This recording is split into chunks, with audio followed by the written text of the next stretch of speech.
For as long as I can remember, I used to be this really ambitious guy and I used to write all my goals on a piece of paper. And I genuinely used to try and accomplish them. I used to give my best effort for like a week or two.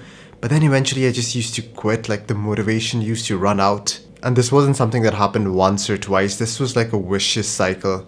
Set goals, try to accomplish them for a week or two, quit, and then set new goals and repeat the same cycle. I was just incredibly inconsistent at doing hard things. And I thought to myself that due to this, I'm never going to amount to much in life. But that is not who I am anymore. My name is Jibreal Khan and I've been a software engineer at Fortune 500 companies such as Dell Technologies, AMD. Additionally, I've been one of the best performing students in my bachelor's program and my master's program. And I was able to accomplish all of this while lifting weights and training martial arts 6 days a week. My goal is to help men quit procrastination and live up to their full potential. So I hope that my personal transformation lends some credibility to what I'm about to say next. Look, this is not going to be some motivational video with a bunch of hype edit, with a bunch of footage of me doing a lot of fancy shit. Because I believe that raw motivation is just a temporary resource. Yeah, you might be pumped after watching this video, but eventually that motivation is going to run out. I've been someone who was a serial procrastinator. I've been someone who was incredibly inconsistent at doing things. And I've tried multiple things. I know that 99% of the advice that you see on the internet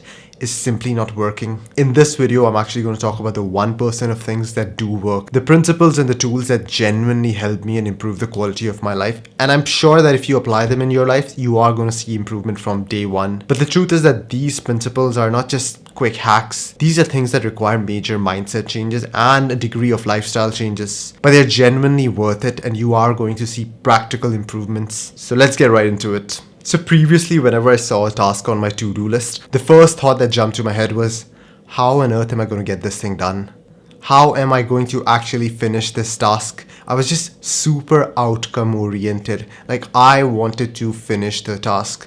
And that is how I viewed my entire to-do list. A bunch of tasks that I have to finish. So all these tasks began to seem like hurdles, like obstacles that I had to climb over. Like my goal was to just worry about the task that I am doing, worry about finishing it, and then move on to the next task, worry about finishing that task and the next task. And not just that, I had attached my personal self-worth to each task. Like every task was the ultimate test of my abilities. If I was able to finish this task, then I was skilled, I was disciplined, and I deserved the world at my feet. And if I was not able to finish this task, then I was a failure, I was not disciplined, and I was a loser who deserved nothing. And this is because I had this very, very fixed mindset that your skills, they're innate and they're permanent and they're fixed and they cannot be ever improved. And that is why I began to see every task as a test. It's only now that I realize that having this outcome-oriented mindset and this fixed mindset, it really stressed me out because I had begun to see every task as a test. And this made me procrastinate these tasks. Because if you never attempt the test, then you are never going to fail. But the truth is that I was failing by default. Because I was unable to do the things that I really wanted to do. So in order to fix these two problems and finally stop procrastinating these things, I adopted two mental frameworks. The very first one is being action-oriented rather than outcome-oriented. So now my job, my responsibility of the day was just to show up for the task and attempt the task and give my best effort towards the task. I was no longer concerned about the outcome of the task. I finally understood that the outcome does not lie in my sphere of control. I can never say with absolute certainty that I could finish something because it is not in my control. However, I could say this with absolute certainty that I am going to give my best effort towards something. And this is the magic of being action-oriented. You just have to wake up and give your best effort towards a thing. The outcome does not matter. It's not your responsibility. It's not your job. And this lifts a lot of stress off your shoulders. Well, I just need to show up and perform. And this means that you're going to pass every single test because the test is not about finishing the task. The test is about attempting the task and giving your best effort. And that is something within your sphere of control. That is something that you can win 10 out of 10 times. So my daily task went from something like, make a YouTube video which gets X amount of views to something like put effort into making a quality YouTube video. It went from something that was outcome based to something that is action based. And I did this for all my tasks. They all switched from something that was outcome based to something that was purely effort based. And this sort of mindset isn't just something that is limited to your daily goals. I actually applied this mindset towards my long-term goals as well. Previously, I used to set my goals as gain 3 kgs muscle in the next 30 days or gain 200 followers in the next 2 months. Like, both these were outcome oriented. Like, they were outside my sphere of control. Now I, let's say, reframe them as follows. My goal was to work out 5 days a week. Now this was something in my control. My goal then became to produce 3 quality YouTube videos every single week. This once again is in my control. And reframing tasks this way, it feels like you have control over yourself. You have control over the steering wheel of your life and you can decide where you're navigating. And this made the tasks a lot less daunting, so I was much more likely to do them. Like, just imagine this. Imagine you went to a party. And in the first scenario, your mindset was, I need to impress everyone. Every single person in this room needs to be impressed by me. How do you think your interactions with people would be? Don't you think you would be like a bit stressed? Every single interaction would be like a test. Like, you need to impress this person. This thing that is outside of your control, you need to get that to happen. Do you think your conversations would be free-flowing? Now think about the second scenario. You go to the same party, but this time your mindset is that I just need to have a good time here. I just need to enjoy myself. I just need to have fun out here. Now, how do you think your interactions with people are going to be? Don't you think you're going to be far more relaxed? You're going to be far more calm and composed. Conversations are going to be free-flowing. There is no burden of performance on you. And this is exactly how I started approaching my task. Like the cool guy at parties. I had no expectations, I had no burden of outcome on me. I was just there to show up and give my best effort to that task. And you know what the truth is? Paradoxically, I was able to get a better outcome by not worrying about the outcome. Like, the outcome improved.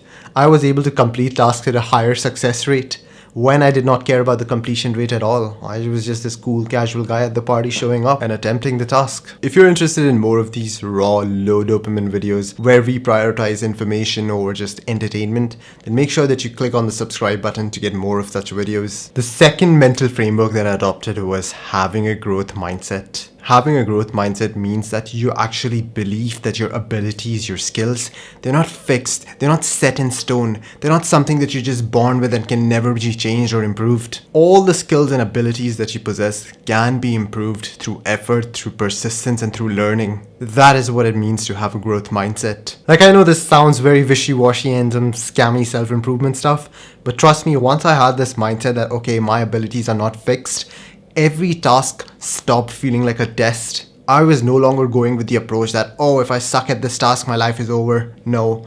It was rather this mindset that, oh, okay, maybe if I don't perform too well at this particular task, I still have the opportunity to grow myself. I know that in the near future, I can really improve on my skills and perhaps reattempt this task, and then it's going to feel like it's easy. And this greatly removed this burden of performance from my head.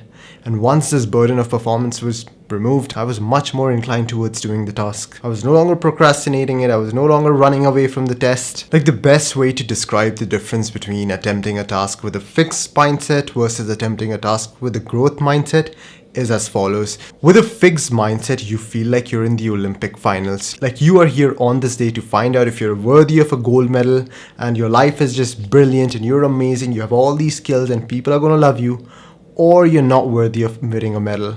That means you're a complete failure, you have amounted to nothing in life. That is what it feels like when you attempt a task with a fixed mindset. You are here to find out the future of your life. Whereas when you attempt a task with a growth mindset, it just feels like a practice session. Hey, you're just here to practice. Like, you're not here to find out anything, you're not here to win anything. You're just here to work on your skills, you work on your craft. No worries if the practice session goes bad. Maybe the practice session that you have 2 weeks from now will go better because you've improved your skills. With this growth mindset, I began to view these tasks as opportunities to update my skills. For example, if I have a really difficult task like a lengthy YouTube script to write, then I would reframe the task as, oh wow, today I have an opportunity to work on my script writing skills.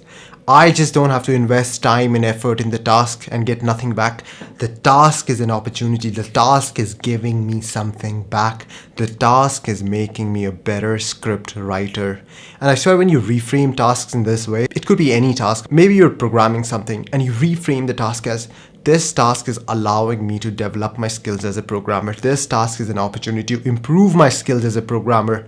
Then you're going to find that there's a lot more incentive to do the task. Like previously, I just used to think, oh man, I just have to commit so many resources to this task. I have to commit my time, I have to commit my energy, I have to commit my attention. And that didn't feel like a pretty good deal. But since I adopted this growth mindset, now I know that a task does something for me too. A task sharpens my skills, and these skills are valuable to the world. These skills will get me a lot of, let's say, money or recognition or love from others. So I know this is a weird mind frame to have. And trust me, when you adopt this mindset, the tasks feel a lot more enjoyable to perform. And once something is enjoyable, you are less likely to procrastinate them, and you're less likely to abandon them. You're more likely to stick to them. If you're someone who's ambitious and really want to achieve a lot in life, but procrastination and bad habits, they're just pinning you down, then make sure that you click on the link in the description to book a free one-on-one call with me, and perhaps we can help you with that.